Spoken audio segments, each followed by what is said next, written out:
کہانی ہے جی ایک ایسے ہیپلی میرڈ کپل کی جو کہ ایک ہی اپنا میڈیکل کالج میں پڑھتے تھے، ایک دوسرے کو پسند کرتے تھے، دونوں نے محبت کی شادی کی اور اس کے بعد اپنا خوش و خرم زندگی گزار رہے تھے. دونوں ڈاکٹرز تھے.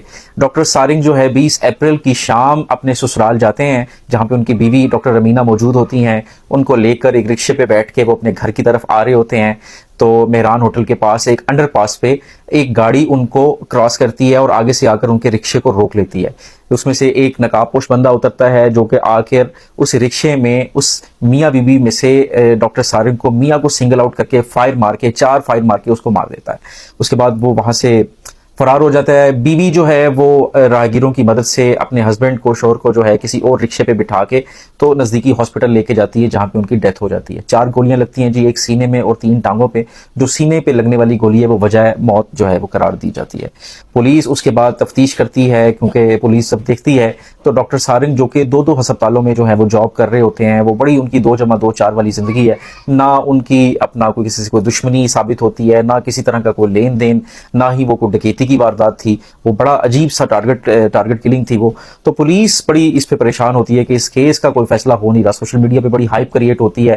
اچھا، بیگم کی طرف شک اس لیے نہیں جاتا کہ چونکہ یہ پسند کی شادی تھی، دونوں اتنے سالوں سے ایک دوسرے کو پسند کرتے تھے، تب جا کے وہ بعد میں دونوں کی شادی ہوئی. دونوں پروفیشنل لائف جو ہے وہ گزار رہے تھے. بڑی ہیپلی میرڈ کپل تھا. تو جب کسی طرف سے کوئی سراغ نہ ملا، کسی طرف سے کوئی بات نہ ملی، تو پولیس نے جو بیوی تھی ڈاکٹر رمینہ اس کا CDR نکلوایا، کال ڈیٹا ریکارڈ.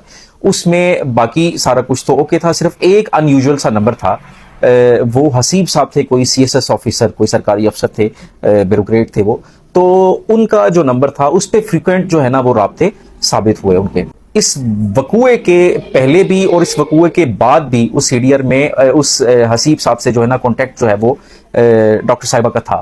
تو پولیس نے جب ڈاکٹر صاحبہ سے، رمینہ صاحبہ سے یہ تفتیش کی کہ آپ کا اس سے کیا تعلق ہے اور کس طرح کا رابطہ ہے، تو وہ کوئی خاطر خواہ جواب نہیں دے سکی. تو پولیس نے پھر اس سارے معاملے کو ذرا، اس ریلیشن شپ کو، اس اپنا رابطے کو مشکوک دیکھا. اس کے علاوہ کوئی مشکوک چیز تھی نہیں. تو اس کے بعد جب پولیس نے اس وقوعے کی جب جیو فینسنگ کی تو وہاں پہ بھی جو ایریا تھا وہاں پہ بھی وہ نمبر جو ہے ٹریس ہوا کہ اس واقعے کے ٹائم جو ہے وہ نمبر وہاں پہ کہیں آس پاس ٹاورز پہ جو میچ ہوا کہ وہاں پہ تھا.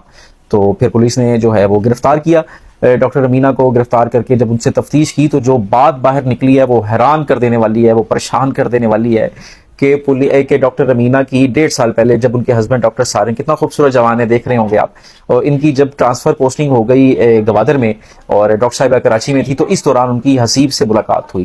اور حسیب نے ان کے اوپر، چونکہ ڈاکٹر صاحبہ جو تھیں وہ she was a beautiful woman, تو خوبصورت خاتون تھیں، تو انہوں نے جو ہے حسیب نے جو ہے ان کے اوپر نوازشات کی، مہربانیوں کی بارش کر دی، ایسی گفٹنگ کی اور اتنا خرچہ ان کے اوپر کیا.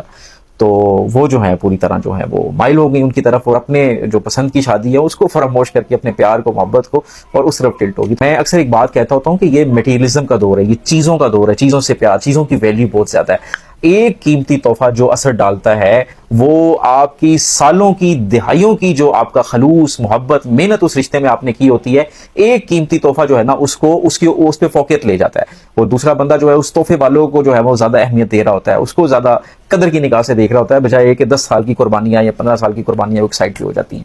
تو یہ دوریں چیزوں کی بہت ویلیو ہے. تو اس کے بعد یہ رابطہ رہا ان کا، اور حسیب نے ڈاکٹر صاحبہ کو کہا کہ آپ جو ہے اس سے طلاق لے لو اور مجھ سے شادی کرو. تو ڈاکٹر نے کہا کہ بھی میری کوئی وجہ نہیں ہے، مطلب کوئی ریزن، کوئی ایسی ڈیولپ نہیں میں کر پا رہی جس سے میں طلاق لے لوں. مجھ سے بڑا پیار کرتا ہے، میرا بڑا خیال کرتا ہے، تو میں کیسے، مطلب کہ یہ پاسبل نہیں ہے میرے لیے، تو آپ اپنے طور پہ کچھ کرو.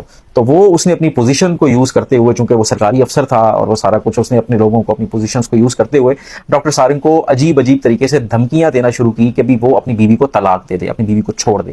اب ڈاکٹر سارنگ نے اس کو بجائے کہ اپنی بیوی سے استفسار کرتا، پوچھتا، سوال جواب بھی یہ اس طرح کا کوئی معاملہ. ڈاکٹر سارنگ جو تھا وہ شریف آدمی تھا. اس کے بھائی کا بھی ایک 2008 میں جب بینظیر بھٹو صاحبہ والا وقوع ہوا تھا، ان کی ڈیتھ والا، ان کے قتل والا، تو ان دنگے فساد میں ان کے بھائی کا بھی قتل ہو گیا تھا. تو وہ بڑے شریف آدمی تھے. تو انہوں نے فیصلہ کیا ان دھمکیوں سے تنگ آ کر کہ میں اپنی مسز کو لے کے جو ہے نا وہ باہر جو ہے وہ باہر کے کسی ملک میں جو ہے نا وہ شفٹ ہو جاؤں گا. اور اس کے لیے انہوں نے پلاننگ شروع کر دی اور وہ ان کی تیاری تھی. اس نے اپنی بیوی کو بھی بتا دیا کہ ہم باہر شفٹ ہو رہے ہیں، ہم کسی اور ملک میں چلے جائیں گے. اب یہ باہر چلے جاتے تو پھر تو کوئی حل نہ بچتا.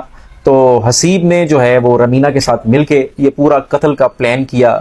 وہ جیسے اس کے گھر آیا